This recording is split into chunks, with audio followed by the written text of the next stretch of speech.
Assalamu alaikum everyone. Welcome to Jadid Anjuman Talim's JAT Arts, Science and Commerce College for Women. My name is Muniba Ansari from the Department of Botany. I cordially welcome you all. In previous video, we have seen the first unit of the first chapter of FYBSc paper second semester first, that is plant morphology. In today's video, we will discuss about the second unit of this chapter. The second unit has to deal with the importance of plant morphology in identification, nomenclature, classification, phylogeny and plant breeding. We will discuss all of these one by one. So, let's start from the importance of morphology in identification. Plant identification is one of the most important steps in taxonomical studies.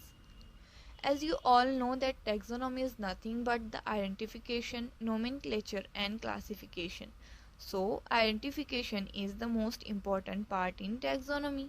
Without identifying the plant, you can't even know the name or you can't even classify them in any group. And for the identification purpose, obviously you have to study their morphology. Identification is the determination of a plant as being identical with or similar to another already known plant. Determination, you can say assurance or declaration, or you can say it is a guarantee. So by studying the morphology of any plant, when we successfully identified that plant, it means that it determined or assured that this particular plant is identical or similar with another already known plant, because we will compare or interpret the morphological characters of unknown plants with the already known plant. Plant identification is one of the most important goals of plant taxonomy. Identification is the basic step, or you can say it is the base of the taxonomical studies. Without identification, you can't name or classify the plants in different groups. It is very much important to be aware of the terms and the methods used in the identification. There are different terminologies that are used for different taxonomical characters that are very important and essential for the taxonomical studies and especially for the identification purpose. We will discuss that later. Morphological characters are considered as the most basic and essential characters in any system of classification and for identification purpose. The morphological characters and the knowledge of the morphological characters is very important for any system of classifications. There are many systems of classification that are mostly based on the morphological characters, and for the identification purpose you must have the knowledge of morphological characters. Without proper knowledge of morphological characters, you cannot identify the plants, and without identification you can't classify them further. Morphological features are the foremost characters visible to the observer for identification. Foremost, you can say the first visible characters when we see any plant. So these characters are very important for the identification purpose. Now we will go ahead with the importance of morphology in nomenclature. Nomenclature is concerned with the determination of correct name of plant or plant group according to a nomenclature system, that is ICBN, International Code of Botanical Nomenclature. Determination, or you can say assurance or guarantee of the correct naming of the plant or plant group is given by ICBN. In taxonomy, binomial nomenclature is followed for naming the plant. The word binomial shows that the two naming system, that is naming of the plant by two names, especially by using Latin names. The scientific names of the plants are composed of two Latin words. First word or the first name is the name of genus and the second name is the name of the species. The names of the species and genera are given in different manner. There are different criteria that are used for the nomenclature in this system. These names may be according to different place of origin. For example, Mangifera indica indicates that the origin of mango is India. Look how happy mango is of being Indian origin, and so we are, right? Jokes apart, similar to this, the names can be given on the basis of name of the scientist. In many plants, the botanical names are assigned according to some special morphological features found in them so that it would be easy to identify the plant in nature. For example, if we name the plant by using leaf morphology, just like in ginkgo, the leaves are bilobed, hence the name of the species is biloba and the name of the plant is ginkgo biloba. As you can see in the figure, the leaves of this plant have two lobes. Similarly, if we name any plant by using the fruit morphology, just like in one plant of cassia, the fruit or pods are just like a long pipe. Hence the name of the species is Cassia fistula, as in Greek fistula means pipe. As you can see in the figure, the pods or the fruits you can see are just like long pipe, so that the name is the Cassia fistula. Similarly, many times the spines, hairs or appendages on the plants become the botanical names of that species. For example, in genus Catunarigum, spines are present on the whole plant body, hence the name is Catunarigum spinosa. As you can see in the figure, the spines are big and are present along the bark. Like this, the whole plant have spines, full of spines, so that the name is Catunarigum spinosa.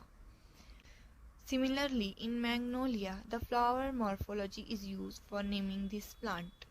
The flowers are very big, therefore its name is Magnolia grandiflora. If you see the plant, so the flowers look so big, that is the reason the name is given Magnolia grandiflora. Now we will see the importance of morphology in classification. Classification is delimitation of plants into different categories or groups and arranging them according to a particular group or according to particular plan or sequence in conformity with nomenclature system. See, delimitation is nothing but the action of fixing the boundary or limits of something. So here in classification, we have to set a boundary or limit of a particular plant into a particular group or plant groups and arranging them according to particular sequence or plan given by the nomenclature system. System of classification has several ranks from kingdom to species, which is characterized by definite distinguishing morphological characters. See, the classification system has given a particular plan or sequence of ranks or groups. So we have to arrange or classify the plants in that particular sequence by considering different morphological distinguishing characters. The entire structure of classification is mostly based on the foundation of morphology. There are different classification systems that are present and are proposed by different scientists or taxonomists, which are largely based on morphological characters. For delimiting different taxon and resolving taxonomic problems, many morphological characters have been found to be very useful. See, classification of plants into the correct taxonomic groups is not that easy. It is not an easy task. There are different problems or confusions arise for classification. So for resolving such problems, morphological characters are considered to be very useful. Some morphological characters used in classification are leaf characters or tubers or trichomes or nodal anatomy or stomatal morphology, epidermal characters, habit, underground parts, reproductive sources, flowers, fruits, etc. There are some plants like Dalbergia, or we can say Shisham and Cassia. So for the classification of these plants, leaf morphology is considered very useful. Similarly, tubers in Dioscorea. Tubers are nothing but a specialized underground part of a stem or rhizome which are used as storage of food. So this character of the plant is used for classification into particular group. Similarly, the trichomes in Parthenium. Trichomes are small hair-like outgrowths from the epidermis. In Parthenium, the whole plant have trichomes all over the plant body. So this character is used for classification of Parthenium. Similarly, there are different morphological characters like nodal anatomy or stomatal morphology or epidermal characters or habit or underground parts, reproductive resources or flowers or fruits, etc. that are used or that are considered for the classification of particular plants into a particular plant groups. Now we will go ahead with the importance of morphology in phylogeny. Phylogeny is to understand the ancestral relationship between different plant groups and the evolutionary history of particular group of organism. So studying the ancestral relationship is nothing but to find out the similarities and differences between an organism, or you can say plants, with their parents or forefathers. And the evolutionary history, that is how the ancestors and the current or living plant species evolved over the time, or you can say the study or recognition of process of change in the species over the time and how such processes works. So the study of all these aspects is nothing but the phylogeny.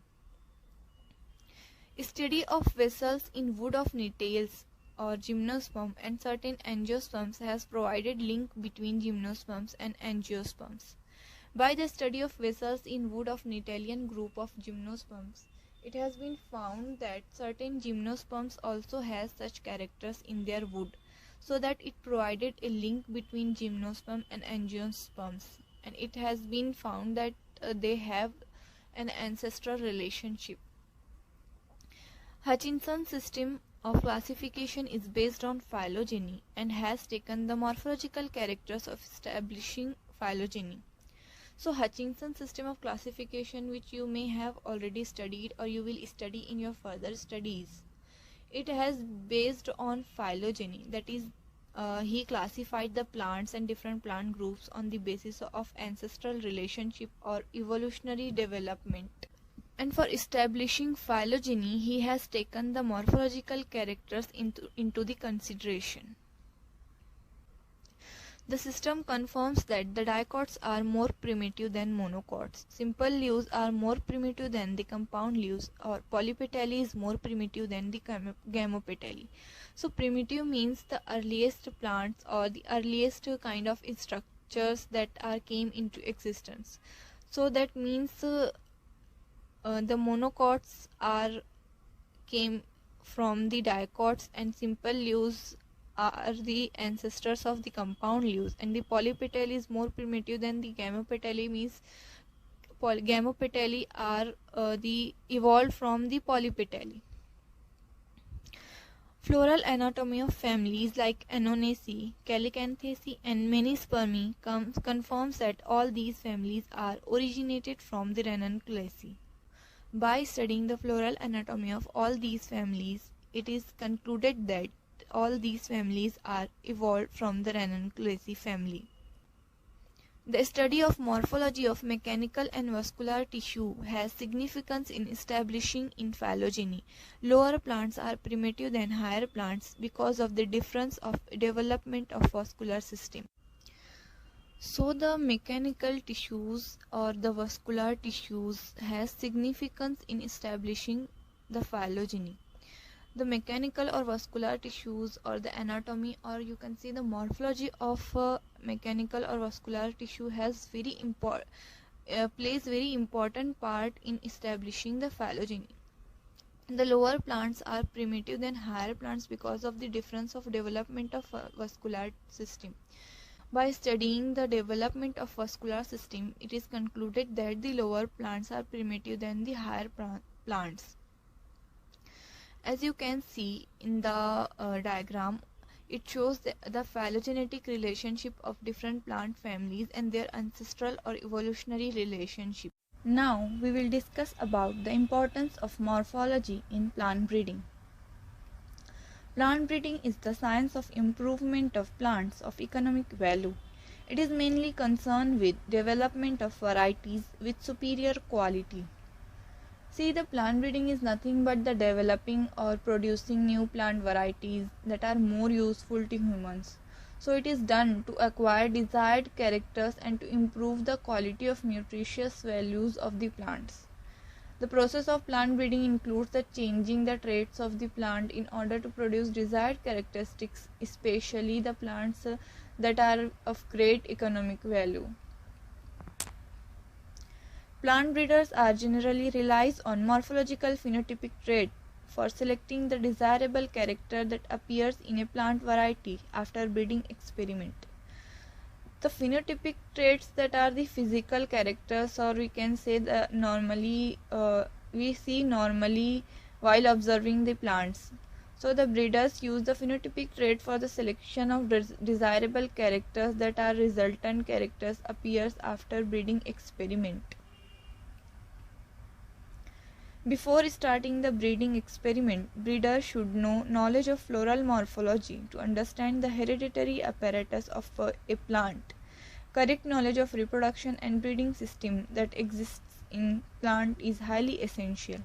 See, breeding is nothing but the mating or production of the offspring. So in plant, the reproduction is done in the reproductive structures that are the flowers. So before starting a breeding experiment, you must have the knowledge of floral morphology in the flowers that are the reproductive structures. So a breeder should have the correct knowledge of reproduction and the breeding systems that are present in the plants.